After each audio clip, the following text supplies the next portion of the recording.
Hello everyone, welcome to RK Study Info YouTube channel. So finally, Karnataka examination authority ಕಡೆಯಿಂದ 670ಕ್ಕೂ ಹೆಚ್ಚು ಹುದ್ದೆಗಳಿಗೆ ಏನು exam ನ ಅಟೆಂಡ್ ಆಗಿದ್ರಿ ವಿವಿಧ ರೀತಿಯ ನಿಗಮ ಮಂಡಳಿಗಳಲ್ಲಿ. ಸೊ ಅದರ ಒಂದು ರಿಸಲ್ಟ್ ಅನ್ನ ಇವತ್ತು ಅಪ್ಲೋಡ್ ಮಾಡಿ ಒಂದು ಪತ್ರಿಕಾ ಪ್ರಕಟಣೆಯನ್ನು ಹೊರಡಿಸಲಾಗಿದೆ. ಸೊ ನೋಡ್ತಾ ಇರಬಹುದು ದಿನಾಂಕ 28/10/2023 ಹಾಗೆ 23 ಹಾಗೆ 18 ನವೆಂಬರ್ ಹಾಗೆ 25 ನವೆಂಬರ್ ಈ ತರ ಸೀರಿಯಲ್ ಆಗಿ ಏನು ಎಕ್ಸಾಮ್ಸ್ ಗಳು ಆಗಿತ್ತು. ಸರಿಸುಮಾರು 670ಕ್ಕೂ ಹೆಚ್ಚು ಹುದ್ದೆಗಳು. ಸೊ ಯಾವ ಡಿಪಾರ್ಟ್ಮೆಂಟ್ ಗಳಲ್ಲಿ ಕಿಯೋನಿಕ್ಸ್ ಆಗಿರ್ಬೋದು, ಹಾಗೆ ಈ ಒಂದು ಫುಡ್ ಮತ್ತೆ ಸಪ್ಲೈ ಡಿಪಾರ್ಟ್ಮೆಂಟ್ ಆಗಿರ್ಬೋದು, ಕರ್ನಾಟಕ ಕಟ್ಟಡ ಮತ್ತು ಇತರ ನಿರ್ಮಾಣ ಕಾರ್ಮಿಕರ ಕಲ್ಯಾಣ ಮಂಡಳಿಗಳು ಆಗಿರ್ಬೋದು, ಹಾಗೆ MSIL ಡಿಪಾರ್ಟ್ಮೆಂಟ್ ಆಗಿರ್ಬೋದು. ಈ ಎಲ್ಲಾ ನಿಗಮ ಮಂಡಳಿಗಳಲ್ಲಿ 670ಕ್ಕೂ ಹೆಚ್ಚು ಹುದ್ದೆಗಳಿಗೆ ಏನು ಎಕ್ಸಾಮ್ ನ ಅಟೆಂಡ್ ಆಗಿದ್ರಲ್ವಾ, ಸೊ ಅದರ ರಿಸಲ್ಟ್ ಅನ್ನ ಇವತ್ತು 7 ಮಾರ್ಚ್ 2024ಕ್ಕೆ ಅಪ್ಲೋಡ್ ಅನ್ನ ಮಾಡಲಾಗಿದೆ. ಬಹಳ ಮುಖ್ಯವಾಗಿ ಈ ಪಬ್ಲಿಕ್ ನೋಟಿಸ್ ನಲ್ಲಿ ಏನೆಲ್ಲ ಮಾಹಿತಿಯನ್ನು ಕೊಟ್ಟಿದ್ದಾರೆ, ಯಾವ ರೀತಿ ನಿಮ್ಮ ಒಂದು ಏನು ರಿಸಲ್ಟ್ ಏನಿರುತ್ತೆ ಅದನ್ನ ಯಾವ ತರ ನೀವು ಚೆಕ್ ಮಾಡ್ಕೋಬೇಕಾಗತ್ತೆ, ಯಾರ್ಯಾರ್ದು ರಿಸಲ್ಟ್ ಅನ್ನ ತಡೆ ಹಿಡಿದಿದ್ದಾರೆ, ಇವೆಲ್ಲವನ್ನ ಈ ವಿಡಿಯೋದಲ್ಲಿ ನಿಮಗೆ ಬಹಳ ಸಂಕ್ಷಿಪ್ತವಾಗಿ ಹೇಳುವಂತ ಪ್ರಯತ್ನ ಆಗುತ್ತೆ. Let's begin. ನಮ್ಮ ಚಾನಲ್ ಮೊದಲೇವರೆಗೆ ನೋಡ್ತಾ ಇದ್ರೆ ಹಾಗೆ ಇನ್ನು ಯಾರು ಸಬ್ಸ್ಕ್ರೈಬ್ ಮಾಡದೆ ನೋಡ್ತಾ ಇದ್ರೆ ಸಬ್ಸ್ಕ್ರೈಬ್ ಮಾಡ್ಕೊಳ್ಳಿ ಆಸ್ ಫ್ರೆಂಡ್ಸ್, ಹಾಗೆ ಬೆಲ್ ಬಟನ್ ಅನ್ನ ಕ್ಲಿಕ್ ಮಾಡಿ ಆಲ್ ಎನ್ನುವಂತ ಆಪ್ಷನ್ ನ ಸೆಲೆಕ್ಟ್ ಮಾಡ್ಕೊಳ್ಳಿ. ಬಿಕಾಸ್ ನಾವು ಮಾಡುವ ಪ್ರತಿಯೊಂದು KEA ರಿಕ್ರೂಟ್ಮೆಂಟ್ ರಿಲೇಟೆಡ್ ಎಲ್ಲಾ ವಿಡಿಯೋಸ್ಗಳು ನಿಮಗೆ ಬಂದು ರೀಚ್ ಆಗುತ್ತೆ. ಓಕೆ ಫ್ರೆಂಡ್ಸ್, ನೋಡ್ತಾ ಇರಬಹುದು. ಫಸ್ಟ್ ಆಫ್ ಆಲ್ ಈ ಒಂದು ಪಬ್ಲಿಕ್ ನೋಟಿಸ್ ಅಲ್ಲಿ ಏನಿದೆ ಅನ್ನೋದನ್ನ ನಿಮಗೆ ಓದಿ ಹೇಳ್ತೇವೆ. ಸೊ ನೋಡ್ತಾ ಇರಬಹುದು 7 ಮಾರ್ಚ್ 2024ಕ್ಕೆ ಇವತ್ತು ಇದು ಪ್ರಕಟ ಆಗಿದೆ. ಸೊ ಇಲ್ಲಿ ಹೇಳ್ತಾ ಇದ್ದಾರೆ, ನಾವು ಆಲ್ರೆಡಿ ಹೇಳಿದಂತಹ ವಿವಿಧ ರೀತಿಯ ನಿಗಮ ಮಂಡಳಿಗಳು ನೀವೇನು ಎಕ್ಸಾಮ್ ನ ಅಟೆಂಡ್ ಆಗಿದ್ರಿ, ಸಚ್ ಆಸ್ ಕರ್ನಾಟಕ ರಾಜ್ಯ ವಿದ್ಯುನ್ಮಾನ ನಿಗಮ ಇರ್ಬೋದು, ಆಹಾರ ಮತ್ತು ನಾಗರಿಕ ಸರಬರಾಜು ನಿಗಮ ಇರ್ಬೋದು, ಹಾಗೆ ಕಟ್ಟಡ ಮತ್ತು ಇತರ ನಿರ್ಮಾಣ ಕಾರ್ಮಿಕರ ಕಲ್ಯಾಣ ಮಂಡಳಿಯ ಒಂದು ನಿಗಮ ಮಂಡಳಿ ಇರ್ಬೋದು, MSIL ಈ ಒಂದು ಸಂಸ್ಥೆಗಳಲ್ಲಿ ಖಾಲಿ ಇರುವಂತಹ ಹುದ್ದೆಗಳಿಗೆ ಅಕ್ಟೋಬರ್ ಮತ್ತೆ ನವೆಂಬರ್ ಮಂತ್ ಅಲ್ಲಿ ನಾವು ಎಕ್ಸಾಮ್ ನ ನಡೆಸಿದ್ವಿ. ಸೊ ಅಭ್ಯರ್ಥಿಗಳು ಬಹಳ ಕೇರ್ಫುಲ್ ಆಗಿ ಕೇಳಿಸ್ಕೊಳ್ಳಿ. ವೆಬ್ಸೈಟ್ ನಲ್ಲಿ ನಿಗದಿತ ಲಿಂಕ್ ಅನ್ನ ಆಯ್ಕೆ ಮಾಡಿ ಅರ್ಜಿ ಸಂಖ್ಯೆಯನ್ನ ಜೊತೆಗೆ ಅಭ್ಯರ್ಥಿ ಹೆಸರಿನ ಮೊದಲಿನ 5 ಅಕ್ಷರಗಳನ್ನ, ಸರಿನಾ? ಫಸ್ಟ್ ಆಫ್ ಆಲ್ ನೀವೇನ್ ಮಾಡ್ಬೇಕು, ಈ ವೆಬ್ಸೈಟ್ ಗೆ ಹೋಗ್ಬೇಕಾಗತ್ತೆ. ವೆಬ್ಸೈಟ್ ಗೆ ಹೋಗಿ ಅಲ್ಲಿ ನೇಮಕಾತಿ ಸೆಕ್ಷನ್ ಅಲ್ಲಿ ಏನು ಫೋಲ್ಡರ್ ಇದೆ ಆ ಒಂದು ಫೋಲ್ಡರ್ ನ ತೋರಿಸ್ತೇವೆ. ಅಲ್ಲಿ ಹೋಗಿ ಕ್ಲಿಕ್ ಮಾಡಿಕೊಂಡು ನಿಮ್ಮ ಮೊದಲ ಅಕ್ಷರದ 5 ಅಕ್ಷರಗಳು ಏನಿದಾವೆ, ನಿಮ್ಮ ಹೆಸರಿನ 5 ಸ್ಟಾರ್ಟಿಂಗ್ ಅಕ್ಷರಗಳು ಜೊತೆಗೆ ನಿಮ್ಮ ಡೇಟ್ ಆಫ್ ಬರ್ತ್, ಸರ್ ನಿಮ್ಮ DOB ಅಥವಾ ಡೇಟ್ ಆಫ್ ಬರ್ತ್ ಅನ್ನ ಹಾಕ್ಬೇಕಾಗತ್ತೆ. ಅಭ್ಯರ್ಥಿಯು ಪರೀಕ್ಷೆಗೆ ಹಾಜರಾಗಿದ್ದ ಅಥವಾ ಹುದ್ದೆಗಳು ಮತ್ತು ಇತರ ವಿವರಗಳು ಹಾಗೂ ಪರೀಕ್ಷೆಯಲ್ಲಿ ಪಡೆದ ಅಂಕಗಳನ್ನ ನೀವೇನ್ ಮಾಡಬಹುದು ಅಲ್ಲಿ ನೋಡಬಹುದಾಗಿದೆ. ಸೊ ಏನ್ ಮಾಡಬೇಕು, ಫಸ್ಟ್ ಆಫ್ ಆಲ್ ನೀವು ವೆಬ್ಸೈಟ್ ಗೆ ವಿಸಿಟ್ ಮಾಡಿ ಅಲ್ಲಿ ನೇಮಕಾತಿಗೆ ಸೆಕ್ಷನ್ ಗೆ ಹೋದಾಗ ನಿಮ್ಮ ಒಂದು ಅರ್ಜಿ ಸಂಖ್ಯೆಯನ್ನ ಹಾಕ್ಬೇಕಾಗತ್ತೆ. This is the first step. ಅರ್ಜಿ ಸಂಖ್ಯೆ ಅಥವಾ ಅಪ್ಲಿಕೇಶನ್ ನಂಬರ್ ಅಂತ ನಾವೇನ್ ಹೇಳ್ತೇವೆ, ಸೊ ಅದನ್ನ ಮೊಟ್ಟ ಮೊದಲಿಗೆ ನೀವು ಹಾಕ್ಬೇಕು. ಅದೆಲ್ಲಿ ಸಿಗುತ್ತೆ ನಿಮಗೆ, ನೀವು ಏನ್ ಎಕ್ಸಾಮ್ ಗೆ ಬರ್ದಿರ್ತೀರ ನಿಮ್ಮ ಅಡ್ಮಿಟ್ ಕಾರ್ಡ್ ಏನಿರುತ್ತೆ ಅದರಲ್ಲಿ ಇರುತ್ತೆ. ಸೊ ನಿಮ್ಮ ಅಪ್ಲಿಕೇಶನ್ ನಂಬರ್ ನ ಹಾಕಿ, ಅರ್ಜಿ ಸಂಖ್ಯೆ ಅಂತ ಹೇಳಿದರೆ ಅಪ್ಲಿಕೇಶನ್ ನಂಬರ್ ನ ಹಾಕಿ, ಎರಡನೇ ಹಂತದಲ್ಲಿ ಏನ್ ಮಾಡಬೇಕು, ನಿಮ್ಮ ಹೆಸರಿನ 5 ಅಕ್ಷರಗಳನ್ನ ಟೈಪ್ ಮಾಡಬೇಕಾಗತ್ತೆ. ಹಾಗೇನೆ ನಿಮ್ಮ ಡೇಟ್ ಆಫ್ ಬರ್ತ್ ನ ಅಲ್ಲಿ ಹಾಕಿದ ತಕ್ಷಣ ಅಲ್ಲಿ ಎಂಟರ್ ನೀವು ಹೊಡೆದ ತಕ್ಷಣ ಏನಾಗುತ್ತೆ, ನೀವು ಹಾಜರಾಗಿದ್ದ ಹುದ್ದೆಗಳು, ಎಷ್ಟು ಎಕ್ಸಾಮ್ ಗೆ ಅಟೆಂಡ್ ಆಗಿದ್ರಿ, ಜೊತೆಗೆ ಯಾವ ಇಲಾಖೆಯಲ್ಲಿ ಅಂದ್ರೆ ಯಾವ ಇಲಾಖೆಯ ಹುದ್ದೆಗಳಿಗೆ ಎಕ್ಸಾಮ್ ನ ಅಟೆಂಡ್ ಆಗಿದ್ರಿ, ಜೊತೆಗೆ ಪರೀಕ್ಷೆಯಲ್ಲಿ ಪಡೆದಂತಹ ಅಂಕಗಳು ಎಷ್ಟೆಷ್ಟಿದಾವೆ ಅನ್ನೋದನ್ನ ನೋಡಬಹುದು. ನೋಡಿ, ಇದು ರಿಸಲ್ಟ್. ಇದು ಯಾರ್ಯಾರಿಗೆ ಎಷ್ಟೆಷ್ಟು ಅಂಕಗಳು ಬಂದಿದೆ ಅನ್ನುವುದರ ಒಂದು ರಿಸಲ್ಟ್. ಇದು ಸೆಲೆಕ್ಷನ್ ಲಿಸ್ಟ್ ಅಲ್ಲ, ಸರಿನಾ? ಓಕೆ, ಒಂದಕ್ಕಿಂತ ಹೆಚ್ಚು ಅರ್ಜಿ ಸಲ್ಲಿಸಿದ್ದ ಅಭ್ಯರ್ಥಿಗಳಿಗೆ ಒಂದಕ್ಕಿಂತ ಹೆಚ್ಚು ಪ್ರವೇಶ ಪತ್ರ ಬಿಡುಗಡೆಯಾಗಿತ್ತು, ಹಾಲ್ ಟಿಕೆಟ್ ಏನಾಗಿತ್ತು ರಿಲೀಸ್ ಆಗಿತ್ತು, ಹಾಗೂ ಯಾವುದಾದರೂ ಒಂದು ಪರೀಕ್ಷಾ ಕೇಂದ್ರದಲ್ಲಿ ಪರೀಕ್ಷೆಗೆ ಹಾಜರಾಗಿ ಉಳಿದ 2 ಪ್ರವೇಶ ಪತ್ರಗಳನ್ನ ಪರೀಕ್ಷೆಯ ದಿನದಂದು ಕೊಠಡಿಯ ಮೇಲ್ವಿಚಾರಕರಿಗೆ ಹಿಂದಿರುಗಿಸಲು ಸೂಚಿಸಲಾಗಿತ್ತು. ಹೌದು ತಾನೆ?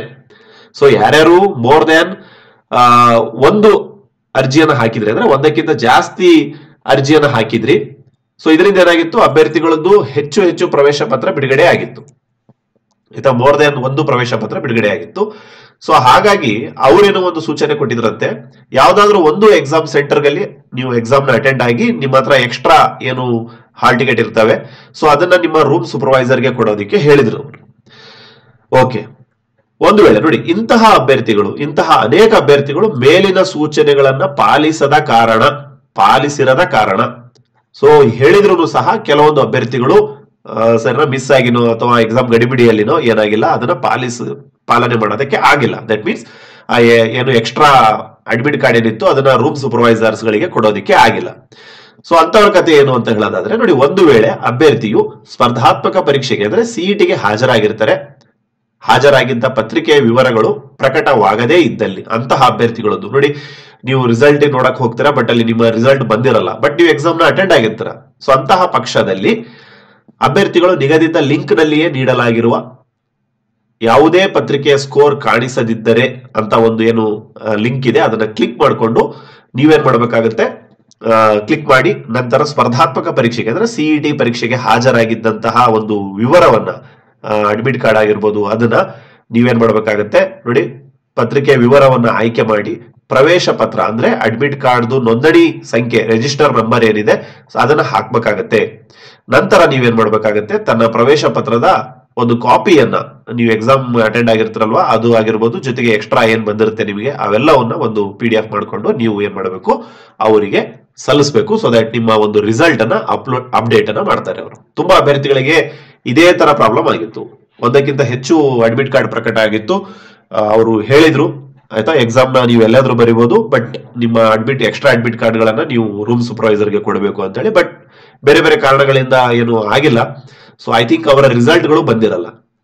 ಹಾಗೆ ಬಂದಿಲ್ಲ ಅಂತ ಹೇಳಿ ನೀವು ಗಾಬರಿ ಆಗುವ ಅವಶ್ಯಕತೆ ಇಲ್ಲ. ನಿಮ್ಗೆ ಅಲ್ಲಿ ಲಿಂಕ್ ಕೊಟ್ಟಿದ್ದೇವೆ, ತೋರಿಸ್ತೇವೆ ಅದು ಯಾವ ತರ ಅಂತ ಹೇಳಿ. ಸೊ ಅಫಿಷಿಯಲ್ ವೆಬ್ಸೈಟ್ ಗೆ ಹೋಗಿ, ಇಲ್ಲಿ ನಿಮ್ಗೆ 3 ಡಾಟ್ ಕಾಣ್ತಾ ಇದೆ, ಅದನ್ನ ಕ್ಲಿಕ್ ಮಾಡಿಕೊಂಡು ನೇಮಕಾತಿ ಸೆಕ್ಷನ್ ಗೆ ಹೋಗಿ, ನೇಮಕಾತಿ ಸೆಕ್ಷನ್ ಅಲ್ಲಿ ಇಲ್ಲಿ ನೋಡಿ ಸಿವಿಲ್ ನ್ಯಾಯಾಧೀಶರು ಅಂತ ಏನಿದೆ ಅದರ ಕೆಳಗಡೆ ಇದೆ ನೋಡಿ ನಿಮ್ದು KSEDC, KFCSC ಈ ತರ ಏನಿದಾವೆ, MSIL 2023 ಅದನ್ನ ಕ್ಲಿಕ್ ಮಾಡ್ಕೊಳ್ಳಿ.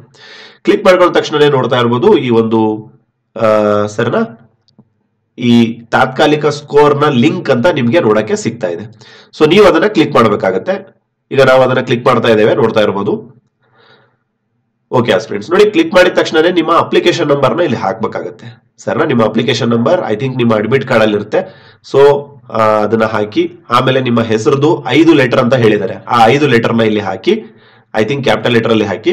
ಹಾಗೆ ನಿಮ್ಮ ಜನ್ಮ ದಿನಾಂಕ, ನಿಮ್ಮ ಡೇಟ್ ಆಫ್ ಬರ್ತ್ ಏನಿರುತ್ತೆ ಆಸ್ ಇಟ್ ಈಸ್, ನೀವು ಏನು ಅಪ್ಲಿಕೇಶನ್ ಹಾಕುವಾಗ ಇರುತ್ತೆ, SSLC ಮಾರ್ಕ್ಸ್ ಕಾರ್ಡ್ ಅಲ್ಲಿ ಏನಿರುತ್ತೆ ಅದೇ ತರ ಹಾಕಿ. ಅದಾದ್ಮೇಲೆ ಇಲ್ಲಿ ಕ್ಯಾಪ್ಚಾ ಕೋಡ್ ಏನ್ ಕೊಟ್ಟಿದ್ದಾರೆ ಅದನ್ನ ಹಾಕಿ ಲಾಗಿನ್ ಅಂತ ಕ್ಲಿಕ್ ಮಾಡ್ಬೇಕಾಗತ್ತೆ. ಸರಿನಾ, ಲಾಗಿನ್ ಅಂತ ಕ್ಲಿಕ್ ಮಾಡ್ಕೊಂಡ ತಕ್ಷಣ ನಿಮ್ಗೆ ಅವ್ರು ಹೇಳಿದಾರಲ್ವಾ, ನೀವು ಯಾವ ಡಿಪಾರ್ಟ್ಮೆಂಟ್ ಗೆ ಎಕ್ಸಾಮ್ ನ ಬರ್ದಿದ್ರಿ, ಜೊತೆಗೆ ಈ ಒಂದು ನೀವು ಎಷ್ಟೆಷ್ಟು ಮಾರ್ಕ್ಸ್ ನ ಗಳಿಸಿದಿರ ಅನ್ನೋದು ಅಲ್ಲಿ ನೀವು ಲೈವ್ ಅಲ್ಲೇ ನೋಡ್ಕೋಬಹುದು. ಸರಿನಾ, ಏನ್ ನೋಡಿರ್ತಾರಲ್ವಾ ಅದರ ಒಂದು ಸ್ಕ್ರೀನ್ ಶಾಟ್ ತಗೊಂಡು ಇಟ್ಕೊಳ್ಳಿ ನೀವು, ಅಥವಾ ಅದರ ಒಂದು ಫೋಟೋ ಅಥವಾ ಪ್ರಿಂಟ್ ಔಟ್ ತೆಗೆದುಕೊಂಡು ಇಟ್ಕೊಳ್ಳಿ ನಿಮ್ಮ ಒಂದು ಫ್ಯೂಚರ್ ರೆಫರೆನ್ಸ್ಗೋಸ್ಕರ. ಹಾಗೆ ಬಹಳ ಮುಖ್ಯವಾಗಿ ನಿಮ್ಗೆ ಗೊತ್ತಾಯ್ತು ಯಾವ ತರ ನಿಮ್ಮ ರಿಸಲ್ಟ್ ನೋಡ್ಬೇಕನ್ನೋದು ಗೊತ್ತಾಯ್ತು. ಈಗ ಹಿಂದಕ್ಕೆ ಬರೋಣ. ನೋಡಿ, ಇನ್ನೊಂದು ಪಟ್ಟಿಯನ್ನು ಬಿಡಲಾಗಿದೆ. ವಿವಿಧ ಮಂಡಳಿಗಳು ಮತ್ತೆ ನಿಗಮದ ಸ್ಪರ್ಧಾತ್ಮಕ ಪರೀಕ್ಷೆಗೆ ತಡೆ ಹಿಡಿಯಲಾದ ಪಟ್ಟಿ. ಆಯ್ತಾ, the candidate whose score list is stopped ಅಥವಾ ಪಾಸ್ ಮಾಡಿದ್ದೇವೆ ಅಂತ ಹೇಳಿ. ಸೊ ನೋಡ್ತಾ ಇರ್ಬೋದು, ವಿವಿಧ ಮಂಡಳಿಗಳು ಮತ್ತು ಸ್ಪರ್ಧಾತ್ಮಕ ಪರೀಕ್ಷೆ ತಡೆ ಹಿಡಿಯಲಾದ ಪಟ್ಟಿ ಪ್ರಕಟಣೆ ಅಂತ ಕ್ಲಿಕ್ ಮಾಡ್ಕೊಂಡ ತಕ್ಷಣನೇ ತುಂಬಾ ಡೀಟೇಲ್ ಆಗಿದೆ. ಸರಿನಾ, ತುಂಬಾ ಡೀಟೇಲ್ ಆಗಿದೆ. ಇಲ್ಲಿ ಹೇಳ್ತಾ ಇದ್ದಾರೆ ಅವರು, ವಿವಿಧ ಇಲಾಖೆ ಅಥವಾ ನೇಮಕಾತಿ ಪರೀಕ್ಷೆಗಳಿಗೆ ಸಂಬಂಧಿಸಿದಂತೆ ಪೊಲೀಸ್ ತನಿಖೆಯಲ್ಲಿ ಈ ಕೆಳಕಂಡ ಅಭ್ಯರ್ಥಿಗಳ ಹೆಸರು ಕಂಡು ಬಂದಿರುವುದರಿಂದ ಇವರುಗಳ ಫಲಿತಾಂಶವನ್ನು ತಡೆ ಹಿಡಿಯಲಾಗಿದೆ. ಸೊ ನೋಡ್ತಾ ಇರ್ಬೋದು, ಪೊಲೀಸ್ ಇನ್ವೆಸ್ಟಿಗೇಷನ್ ಅಲ್ಲಿ ಈ ಕೆಳಕಂಡ ಅಭ್ಯರ್ಥಿಗಳ ಹೆಸರುಗಳು ಕಂಡು ಬಂದಿದ್ದಾವಂತೆ. ನೋಡ್ತಾ ಇರ್ಬೋದು. ಸರಿನಾ, ತುಂಬಾ ಅಭ್ಯರ್ಥಿಗಳ ಇಲ್ಲಿ ಹೆಸರುಗಳಿದ್ದಾವೆ. ಸರಿನಾ, ಹಾಗೆ ಇಲ್ಲಿ ಅವರ ಒಂದು ಐ ಥಿಂಕ್ ಅಪ್ಲಿಕೇಶನ್ ನಂಬರ್ ನೋಡ್ತಾ ಇರ್ಬೋದು, ರಿಜಿಸ್ಟರ್ ನಂಬರ್ ನೋಡ್ತಾ ಇರ್ಬೋದು, ಎಷ್ಟೆಷ್ಟು ಪೇಪರ್ಗೆ ಅಟೆಂಡ್ ಆಗಿದ್ದಾರೆ ಅದರ ಕೋಡ್ ಸಹ ನೋಡ್ತಾ ಇರ್ಬೋದು.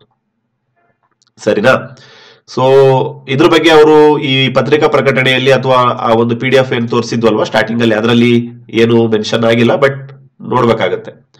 ಹಾಗೇನೆ ಬಹಳ ಮುಖ್ಯವಾಗಿ ವಿವಿಧ ಮಂಡಳಿಗಳು ಮತ್ತು ನಿಗಮದ ಸ್ಪರ್ಧಾತ್ಮಕ ಪರೀಕ್ಷೆ ತಾತ್ಕಾಲಿಕ ಸ್ಕೋರ್ ಪ್ರಕಟಣೆ, ಒನ್ಸ್ ಅಗೇನ್ ಅದೇ PDF. ಸೊ ಐ ಥಿಂಕ್ ಅವರು ಏನ್ ಮಾಡ್ಬೋದು, ಈ ಒಂದು ಲಿಂಕ್ ನ ಬಿಡುವಂತಹ ಸಾಧ್ಯತೆಗಳು ಇದಾವೆ, ಇವತ್ತಿಲ್ಲ ನಾಳೆ ಬಿಡಬಹುದು. ಸೊ ಬಿಟ್ಟ ತಕ್ಷಣ ನೀವೇನ್ ಮಾಡಿ, ಯಾರ್ಯಾರ್ದು ರಿಸಲ್ಟ್ ಪ್ರಕಟ ಆಗಿಲ್ಲ ನೀವೇನ್ ಮಾಡ್ಬೇಕಾಗತ್ತೆ, ನಿಮ್ಮ ಎಕ್ಸ್ಟ್ರಾ ಅಡ್ಮಿಟ್ ಕಾರ್ಡ್ ಗಳನ್ನ ಅವರಿಗೆ ಸರಿನಾ ಅಪ್ಲೋಡ್ ಮಾಡ್ಬೇಕಾಗತ್ತೆ PDF ಮಾಡಿ. ಸೊ ದಟ್ ಅವ್ರಿಗೆ ಗೊತ್ತಾಗುತ್ತೆ ನೀವು ಎಕ್ಸಾಮ್ಗೆ ಅಟೆಂಡ್ ಆಗಿದ್ರೆ ನಿಮ್ಮ ರಿಸಲ್ಟ್ ಬಂದಿಲ್ಲ, ಸೊ ದಟ್ ನಿಮ್ಮ ರಿಸಲ್ಟ್ ಅನ್ನ ಬಿಡಲಾಗುತ್ತೆ ಅಂತ ಹೇಳ್ತಾ. ಸೊ ಇದಾಗಿತ್ತು ತುಂಬಾ ಡೀಟೇಲ್ ಆಗಿರುವಂತಹ ಒಂದು ಮಾಹಿತಿ ಈ ವಿವಿಧ ರೀತಿಯ ನಿಗಮ ಮಂಡಳಿಗಳ ನೇಮಕಾತಿಗೆ ಸಂಬಂಧಪಟ್ಟಂಗೆ. ತುಂಬಾ ದಿನಗಳಿಂದ ಏನು ವೇಟ್ ಮಾಡ್ತಾ ಇದ್ರಿ, ಸರಿನಾ, ಇದ್ರ ಬಗ್ಗೆ ನಾವು ಅನೇಕ ಅಪ್ಡೇಟ್ ಗಳನ್ನು ಸಹ ಕೊಟ್ಟಿದ್ವಿ. ಇತ್ತೀಚೆಗೆ ಏನು ಸೆಷನ್ ಆಯ್ತು, ವಿಧಾನಸಭಾ ಸೆಷನ್ಗಳು ಏನಾಯ್ತು, ಅದರಲ್ಲಿ ಡಾಕ್ಟರ್ MC ಸುಧಾಕರ್ ಸರ್ ಅವ್ರನ್ನು ಹೇಳಿದ್ರು ಏನು ಅಂತ ಹೇಳಿ, ಈ ಒಂದು 670ಕ್ಕೂ ಹೆಚ್ಚು ನಿಗಮ ಮಂಡಳಿಗಳ ನೇಮಕಾತಿಯ ಹುದ್ದೆಗಳಿಗೆ ಏನ್ ಎಕ್ಸಾಮ್ ನ ಬರ್ದಿದ್ರಿ, ಸೊ ಅದರ ರಿಸಲ್ಟ್ ಫೆಬ್ರವರಿ ಅಂತ್ಯದ ವೇಳೆಗೆ ಬಿಡ್ತೇವೆ ಅಂತ ಹೇಳಿ. ಬಟ್ ಸ್ವಲ್ಪ ಅಲ್ಲಿ ಹೆಚ್ಚು ಕಡಿಮೆ ಆಗಿ ಇವತ್ತು 7ನೇ ತಾರೀಕಿಗೆ ಅಪ್ಲೋಡ್ ಆಗಿದೆ. So I wish you all the best. ನಿಮ್ಮ ಒಂದು ರಿಸಲ್ಟ್ ನ ಚೆನ್ನಾಗಿ ನೋಡ್ಕೊಳ್ಳಿ. ಹಾಗೆ ಸರ್ ಇದರಲ್ಲಿ ಹೆಸರು ಬಂದ್ರೆ ಅಪಾಯಿಂಟ್ಮೆಂಟಾ ಅಂತ ಕೇಳ್ತಾ ಇರ್ತಾರೆ ಅಭ್ಯರ್ಥಿಗಳು. ನೋಡಿ, ಇದರಲ್ಲಿ ಹೆಸರು ಬಂದ ಮಾತ್ರಕ್ಕೆ ಅಪಾಯಿಂಟ್ಮೆಂಟ್ ಅಲ್ಲ. ಇದು ಏನು ಅಂತಂದ್ರೆ ನಿಮ್ಗೆ ಒಂಥರ ಮಿರರ್ ಇದ್ದಂಗೆ, ನೀವು ಎಷ್ಟು ಸ್ಕೋರ್ ಮಾಡಿದಿರಾ ಏನ್ ಕತೆ ಅನ್ನೋದು ನಿಮ್ಗೆ ಗೊತ್ತಾಗುತ್ತೆ. ಸರಿನಾ? ಅಪ್ಲಿಕೇಶನ್ ನಂಬರ್ ಹಾಕಿ, ಇಲ್ಲಿ ಏನೇನು ಕೊಟ್ಟಿದ್ದಾರೆ ಪ್ರತಿಯೊಂದು ಹಾಕಿ ರಿಜಿಸ್ಟರ್ ಲಾಗಿನ್ ಮಾಡ್ಕೊಂಡ್ರೆ ನಿಮ್ಗೆ ಡೀಟೇಲ್ ಆಗಿರುವಂತಹ ಪ್ರತಿಯೊಂದು ಮಾಹಿತಿ, ನಿಮ್ದು ಎಷ್ಟು ಮಾರ್ಕ್ಸ್ ಏನ್ ಕತೆ ಅನ್ನೋದು ಸಿಗುತ್ತೆ. ಯಾವ ಡಿಪಾರ್ಟ್ಮೆಂಟ್ಗೆ ಎಕ್ಸಾಮ್ ಬರ್ದಿದ್ರಿ ಅವೆಲ್ಲ ಮಾಹಿತಿ ನಿಮ್ಗೆ ಸಿಗ್ತವೆ. ಸರಿನಾ? Okay, what next sir? ಇದಾದ್ಮೇಲೆ ಏನಾಗುತ್ತೆ ಅಂತ ಹೇಳೋದಾದ್ರೆ ಬಹಳ ಸಂಕ್ಷಿಪ್ತವಾಗಿ ಹೇಳ್ತೇವೆ. ನೋಡಿ, ಈಗ ಪ್ರಾವಿಷನಲ್ ರಿಸಲ್ಟ್ ಅನ್ನ ಬಿಟ್ಟಿದ್ದಾರೆ.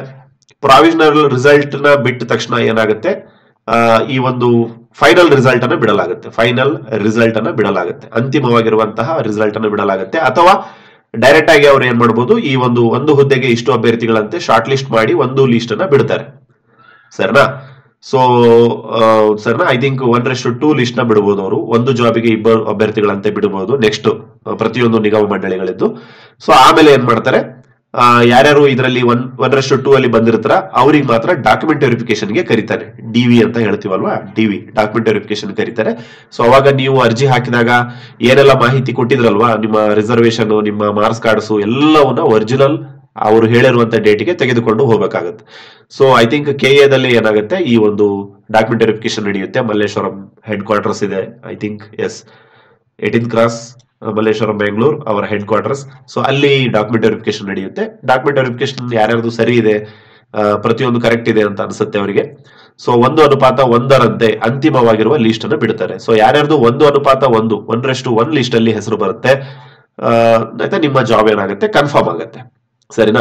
ಸೊ ನಿಮ್ಮೆಲ್ಲರದು ಆಯ್ತಾ, ಈ ವಿಡಿಯೋ ನೋಡ್ತಾ ಇದ್ರಲ್ವಾ, ನಿಮ್ಮ ಎಲ್ಲರ ಜಾಬ್ ಕನ್ಫರ್ಮ್ ಆಗ್ಲಿ ಅಂತ ನಾವು ಸಹ ಆಶಿಸ್ತೇವೆ. ಸದ್ಯಕ್ಕೆ ನಿಮ್ಮ ರಿಸಲ್ಟ್ ಅನ್ನ ನೀವು ನೋಡ್ಕೊಳ್ಳಿ. I wish you all the best. ಈ ರೀತಿ ಅನೇಕ ಅಪ್ಡೇಟ್ ನ ಪಡೆಯೋಕೆ ನಮ್ಮ ಚಾನಲ್ ನ ಸಬ್ಸ್ಕ್ರೈಬ್ ಮಾಡ್ಕೊಳ್ಳಿ ಅಂತ ಹೇಳ್ತಾ, thank you for listening. God bless you all.